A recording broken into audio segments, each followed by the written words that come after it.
Hello students, welcome back to my channel Shubham lecturer. Student, इस video में हम start करेंगे क्लास 12 फिजिक्स के चैप्टर 1 को, जिसका नाम है वैद्युत आवेश तथा क्षेत्र। इसे हम इंग्लिश में कहते हैं इलेक्ट्रिक चार्ज एंड फील्ड।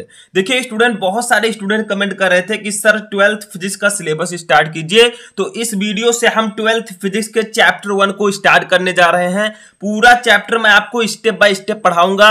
आपको इस चैनल से लगातार जुड़े रहना है। देखिए एक एक टॉपिक मैं आपको अच्छे से पढ़ाऊंगा और 1 चैप्टर 1 वीडियो में भी मैं आपको प्रोवाइड कराऊंगा, यानी कि पूरा चैप्टर एक ही वीडियो में।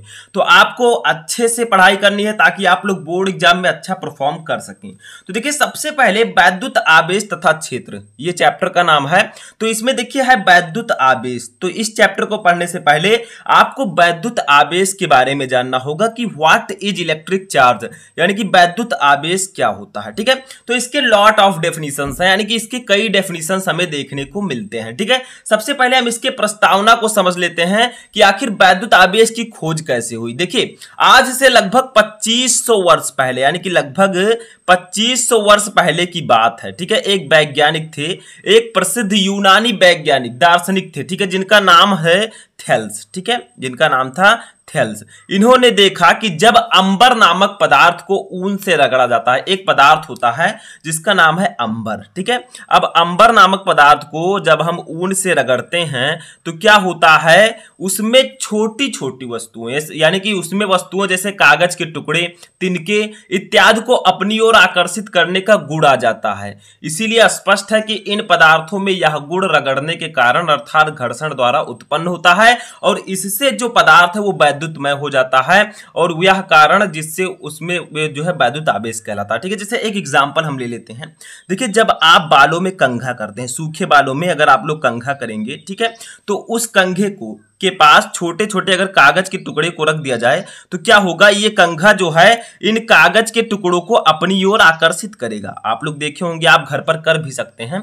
सूखे बालों में आप कंघा कीजिए, उसके बाद में उसके पास छोटे छोटे कागज के टुकड़े रख दीजिए। अब आप देखेंगे कि इसमें जो है कागज के टुकड़े में, ठीक है, ये जो कंघा ये कागज के टुकड़े को अपनी ओर आकर्षित करेगा, यानी कि यह आवेशित हो चुका है। ठीक है, तो वही गुण इस कंघे में होगा और वही गुण जो है आपके कागज के टुकड़े में आ जाएगा। ठीक है, तो ये देखिए आपका 2500 वर्ष पहले थेल्स ने यही देखा, अंबर नामक पदार्थ की उन्होंने यहां पर एग्जांपल दिया है। ठीक है, अब चलिए जानते हैं वैद्युत आवेश होता क्या है। तो देखिए वैद्युत आवेश के कई डेफिनेशंस हैं, अभी मैं आपको कुछ और डेफिनेशन बताऊंगा। देखिए आवेश द्रव्य का वह गुण है जिसके कारण वैद्युत तथा चुंबकीय प्रभाव उत्पन्न या अनुभव किए जा सकते हैं। ठीक है, यानी कि आवेश द्रव्य का एक ऐसा गुण होता है जिसके कारण हम वैद्युत तथा चुंबकीय प्रभाव उत्पन्न या अनुभव कर सकते हैं। देखिए यहां पर चुंबकीय प्रभाव आपने अनुभव किया, ये कंघा जो है कागज के टुकड़े को अपनी ओर आकर्षित कर रहा है, यानी कि इसको अपनी तरफ खींच रहा है, जैसे चुंबक जो है लोहे को खींचता है। ठीक है, तो यहां पर वैद्युत और चुंबकीय प्रभाव हमने उत्पन्न किया। ठीक है, हमने अनुभव किया। एक डेफिनेशन और है, किसी वस्तु अथवा पदार्थ का वह गुण जिसकी उपस्थिति में वस्तुएं किसी अन्य वस्तु को आकर्षित अथवा प्रतिकर्षित करती हैं। आकर्षित का मतलब अपनी ओर खींचना, ठीक है, प्रतिकर्षित का मतलब दूर हटाना। ठीक है, तो प्रतिकर्षित करती हैं, ऐसे गुण को हम आवेश कहते हैं। ठीक है, समझ में आया, ये अट्रैक्शन एंड रिपल्सन। ठीक है, ये इतना समझ में आ गया। देखिए किसी वस्तु या पदार्थ का वह गुण जिसकी उपस्थिति में वस्तुएं, जैसे वस्तुएं आपकी कंघा है, ठीक है, किसी अन्य वस्तु को जैसे कागज के टुकड़े को अपनी ओर आकर्षित अथवा प्रतिकर्षित करती हैं, यानी कि अपनी ओर खींचती हैं या उससे दूर भगाती हैं, ऐसे गुण को हम आवेश कहते हैं। ठीक है, जैसे मैंने अभी आपको एग्जाम्पल दिया, उदाहरण भी यहां पर आप देख सकते हैं। जब अंबर को ऊन से रगड़ा जाता है तो उसमें हल्की वस्तुओं जैसे कागज के टुकड़े, तिनके इत्यादि को अपनी ओर आकर्षित करने का गुण आ जाता है। ठीक है, अंबर एक पदार्थ होता है, उसको हम ऊन से रगड़ेंगे तो क्या होगा, अंबर नामक जो पदार्थ है वो हल्की वस्तुएं जैसे कागज के टुकड़े और तिनके को अपनी ओर आकर्षित करेगा। ठीक है, वही सेम कंडीशन मैंने आपको बताया कंघा वाला, कि ये जो कंघा होता है आपका, इसको जब हम सूखे बालों में रगड़ते हैं तो क्या होता है, ये कागज के छोटे छोटे टुकड़े को अगर आप रख देते हैं तो उसको अपनी ओर आकर्षित करता है। ठीक है, तो यही जो है जो गुण इस कंघे में होता है वही गुण हमारे बालों में भी आ जाता है। ठीक है, तो यही होगा आपका आवेश की परिकल्पना, यानी कि आवेश कैसे उत्पन्न होता है।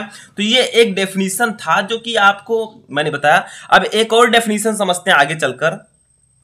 अब देखिए एक डेफिनेशन आपका यहां है, शायद ये आपने हाई स्कूल में भी पढ़ा हो, आप लोगों ने पढ़ा होगा।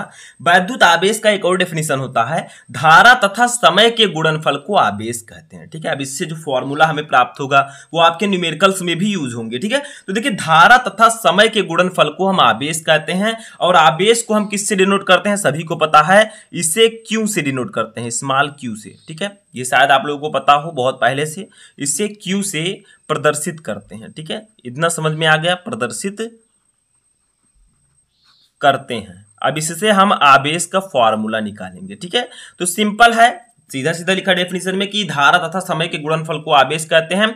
तो आवेश क्यू इक्वल टू हो जाएगा, आवेश क्यू इक्वल टू हो जाएगा धारा गुणे समय। ठीक है, धारा गुणे समय। ठीक है, इतना समझ में आ रहा है, कोई दिक्कत नहीं होना चाहिए। अब देखिए यहां पर हम लिख सकते हैं इसी को, Q इक्वल टू धारा को हम लोग लिखते हैं I से। ठीक है, सभी को पता है I धारा है, T है समय, तो T हो गया समय। तो ये आपका हो गया Q इक्वल टू IT, ये आपका फॉर्मूला हो जाएगा वैद्युत आवेश का। ठीक है, यानी कि धारा और समय के गुणनफल को हम आवेश कहते हैं, Q इक्वल टू IT। ये तो सिंपल सा आपको पहले भी पता रहा होगा। ठीक है, क्योंकि मैं आपको पहले भी इसको बता चुका हूं, कोई भी दिक्कत इसमें आपको नहीं होना चाहिए। ठीक है, चलिए आगे देखते हैं। ठीक है, तो आप लिख सकते हैं आई क्या है, धारा है, टी है समय। ठीक है, इतना समझ में आ गया, कोई दिक्कत नहीं। इसका मात्रक समझते हैं, मात्रक भी जानना जरूरी है। What is the unit of electric charge. ठीक है, यानी कि इसका मात्रक क्या होगा, आगे आपको बहुत ज्यादा इसका यूज करना है। तो देखिए मात्रक क्या होगा, सिंपली समझिए। देखिए Q equal to I T, आवेश का मात्रक क्या होगा, तो धारा का मात्रक होता है एम्पियर। ठीक है, और टी यानी कि समय का मात्रक होता है सेकेंड, तो इसका मात्रक हो जाएगा एम्पियर सेकेंड, एम्पियर सेकंड। ठीक है, या इसी को हम कहते हैं कूलाम। आप लोगों को पता होगा कि आवेश का मात्रक कूलाम भी होता है, तो ये आपका मात्रक होगा। आप एम्पियर सेकंड भी लिख सकते हैं, और आवेश का मात्रक कूलाम भी होता है। ठीक है, वही सेम चीज है, तो एम्पियर सेकंड या कूलाम। समझ में आ गया, तो इसको नोट कर लीजिएगा, मात्रक बहुत ज्यादा जरूरी है, तो ये आपका मात्रक हो जाएगा। ठीक है, अब हम जानते हैं कि विमा, इसकी विमा क्या होगी। ठीक है, तो विमा भी जान लेते हैं, डायमेंशनल जो फॉर्मूला होता है विमा, तो इसको भी देखते हैं क्या होगा बीमा इसका। तो देखिए बीमा में आपको क्या करना है, Q equal to I T है, I की बीमा होगी, ये है धारा, धारा की बीमा होती है A। ठीक है, T क्या है, समय है, T की बीमा होगी T। तो बीमा हो जाएगी आपके आवेश की AT। ठीक है, बीमा को आप लोग इसे बड़े ब्रैकेट में आपको इस प्रकार से लिखना है। ठीक है, तो आवेश की बीमा होगी AT। समझ में आ गया, इसमें कोई दिक्कत नहीं होना चाहिए। अब एक चीज और जानिए, यहां पर ये कैसी राशि है। ठीक है, कैसी ये राशि है, इसको भी जानना आपको बहुत जरूरी है। ठीक है, तो ये कैसी राशि है, ये एक अदिश राशि है, ये एक अदिश राशि है, यानी कि इसको व्यक्त करने के लिए सिर्फ परिमाण की आवश्यकता पड़ती है, दिशा की आवश्यकता नहीं पड़ती। ठीक है, अदिश राशि जिसमें दिशा ना हो। ठीक है, तो सिंपल है, इतना समझ में आ गया। अब एक चीज मैं आपको यहां पर और बता दूं, एक और फॉर्मूला, आवेश का एक और फॉर्मूला होता है, उसको भी समझ लेते हैं। ठीक है, बहुत ही जरूरी है, क्योंकि आगे न्यूमेरिकल्स में आपको ये काम आएगा। तो आवेश Q इक्वल टू होता है n e, Q equal to n e, ये फॉर्मूला भी होता है, क्योंकि ये आपको आगे यूज करना है। तो आपको मैं पहले ही बता दूं, ताकि आगे चलकर आपको दिक्कत ना हो। अब आप लोग कहेंगे सर यहाँ पर N क्या है, व्हाट इज N, N है नंबर ऑफ इलेक्ट्रॉन्स, यानी कि इलेक्ट्रॉनों की संख्या। ठीक है, तो यहां पर मैं लिख देता हूं इलेक्ट्रॉनों की संख्या, इलेक्ट्रॉनों की संख्या। ठीक है, उसके बाद में E क्या है, E तो सभी को पता है, चार्ज ऑन इलेक्ट्रॉन, यानी कि इलेक्ट्रॉन पर आवेश, इलेक्ट्रॉन को आवेश या इलेक्ट्रॉन पर आवेश। ठीक है, और एक चीज और समझिए, बताइए एक इलेक्ट्रॉन पर कितना आवेश होता है, सिंपली बताइए, सभी को पता होगा, कोई भी दिक्कत नहीं होना चाहिए। एक इलेक्ट्रॉन पर जो आवेश होता है वो होता है 1.6 इंटू 10 के power -19 coulomb.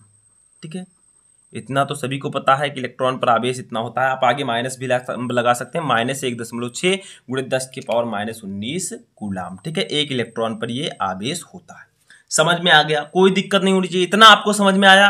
What is electric charge and electric charge का यूनिट क्या होगा, डायमेंशनल फॉर्मूला क्या होगा, उसके बाद में इसके दो फॉर्मूले मैंने आपको बताया, सब कुछ समझ में आ गया। अब चलिए थोड़ा सा और समझते हैं कि आवेश के प्रकार, ठीक है, यानी कि आवेश कितने प्रकार के होते हैं उसको समझते हैं। तो देखिए अब हम जानते हैं आवेश के प्रकार यानी कि टाइप्स ऑफ चार्जेस, यानी कि आवेश कितने प्रकार के होते हैं। तो देखिए आवेश दो प्रकार के होते हैं, आवेश जो है मेनली दो प्रकार के होते हैं। एक होता है धन आवेश, एक क्या होता है धन आवेश जिसको हम लोग बोलते हैं पॉजिटिव चार्ज, ठीक है, और एक होता है आपका ऋण आवेश, ऋण आवेश जिसको हम लोग बोलते हैं simply that's a negative charge, ठीक है, समझ में आ गया। तो आवेश दो प्रकार के होते हैं, फर्स्ट है धन आवेश और दूसरा है ऋण आवेश। धन आवेश को हम इंग्लिश में कहते हैं पॉजिटिव चार्ज और ऋण आवेश को हम कहते हैं निगेटिव चार्ज, ठीक है, इतना समझ में आया। अब देखिए इसकी परिकल्पना थोड़ा सा समझते हैं कि आखिर सजातीय आवेश और विजातीय आवेश क्या होते हैं, ये भी जानना जरूरी है। तो सजातीय आवेश का मतलब क्या हो बताइए, जैसे प्लस और प्लस आवेश हो तो इसको हम सजातीय आवेश कहेंगे, ठीक है, या फिर आपका हो गया माइनस माइनस आवेश हो तो इसको हम सजातीय आवेश कहेंगे, यानी कि दोनों आवेश सेम हो, एक प्लस हो तो दूसरा भी प्लस हो, ठीक है, तो ये सजातीय आवेश होंगे। और दोनों अगर सेम है तो सजातीय होंगे। अगर मान लीजिए एक प्लस माइनस है, ठीक है, तो ये विजातीय आवेश होंगे क्योंकि एक प्लस है एक माइनस है, यानी कि ये सजातीय नहीं है, ये समान नहीं है, ठीक है, तो ये विजातीय होंगे, या आप माइनस प्लस भी लिख सकते हैं, ठीक है, तो ये विजातीय आवेश होंगे। ये मैं क्यों बता रहा हूं, इसको समझते हैं। देखिए सजातीय आवेश क्या होता है, एक दूसरे को प्रतिकर्षित करते हैं, यानी कि जो सजातीय आवेश होते हैं प्लस प्लस चार्ज होते हैं वो एक दूसरे को प्रतिकर्षित करते हैं। प्रतिकर्षित का मतलब अपने से दूर भगाने की कोशिश करते हैं। और जो विजातीय आवेश होते हैं वो एक दूसरे को आकर्षित करते हैं, यानी कि वो क्या करते हैं एक दूसरे को अपनी ओर खींचते हैं, ठीक है। जैसे एक छोटा सा मैं चित्र की सहायता से प्रयास करूंगा कि आपको समझा सकूं। देखिए जैसे देखिए, ठीक है, यहां पर क्या है, यहां पर समझिए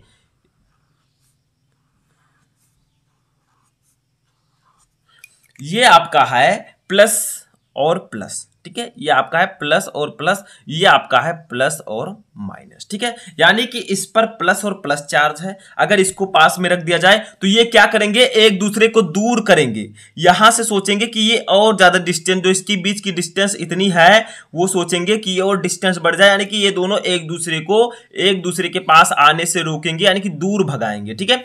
और अगर प्लस और माइनस को पास रख दिया जाए तो ये दोनों एक दूसरे को आकर्षित करेंगे, यानी कि अपनी ओर खींचने का प्रयास करेंगे, सोचेंगे कि मैं अपनी ओर इनको खींचूं, आकर्षित करूं, ठीक है।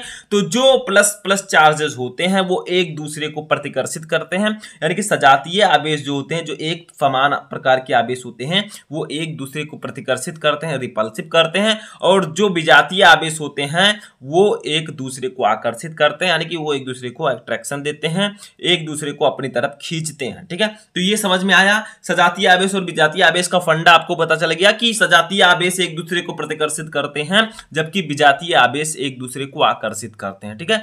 बहुत ही सिंपल था। तो यहां पर मैंने आपको बताया कि what is electric charge and types of electric charge, यानी कि आवेश क्या होता है और आवेश कितने प्रकार का होता है। आवेश के मैंने आपको कई डेफिनेशंस बताए, सभी डेफिनेशंस आपको समझ में आ चुके होंगे और आवेश कितने प्रकार का होता है ये भी समझ में आ चुका होगा।